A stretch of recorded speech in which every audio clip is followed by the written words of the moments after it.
Well, the MLB draft is over, and the Yankees have made all of their draft picks. So I'm just going to do a quick overview on the Yankees draft, talk about some trends in their drafting, the types of players they were targeting, and then I want to talk about two players specifically who I think are very interesting. Because if I was to talk about every single player the Yankees would draft, this video would be well over an hour. So instead, just a quick summary of the draft, and then some guys to watch. So the Yankees had 18 picks this draft, and with those picks, they selected 11 pitchers, one of them a two-way player, who we're going to talk about later, three outfielders, one catcher, one first baseman, one second baseman, and one shortstop. That shortstop was their first round pick, George Lombard, who I already made a video about. I'll link that in the description if you haven't seen it already. Four of the 18 picks were high schoolers, including the Yankees' first round pick. So 14 of the players they selected were from college. This is a pretty typical draft for the Yankees. They love going pitcher heavy, and the Yankees tend to target college players, especially in the later rounds of the draft. So not too odd for the Yankees to go college heavy here and get a lot of pitchers. Now, two names of note are the Yankees' 8th round pick, Nicholas Judas. He was a senior in college, and he is 6'8".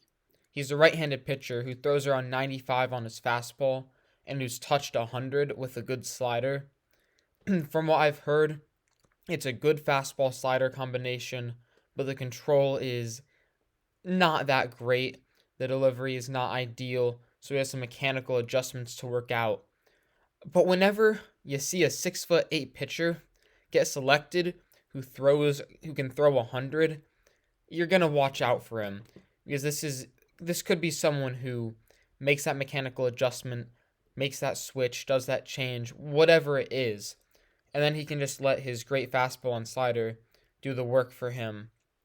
There's a lot of pitchers in MLB right now who are tall and just rely on fastball slider, the best of which being Spencer Strider, who gets way down the mound due to his height and then fires fastballs into the zone and batters just can't touch them. So I'll be interested to see how he pitches. And then the next one is Josh Tiedemann. He is the two-way player I talked about earlier. He was the Yankees' 13th round pick. He was one of the four high schoolers that the Yankees drafted. From what I've heard, he's quite fast.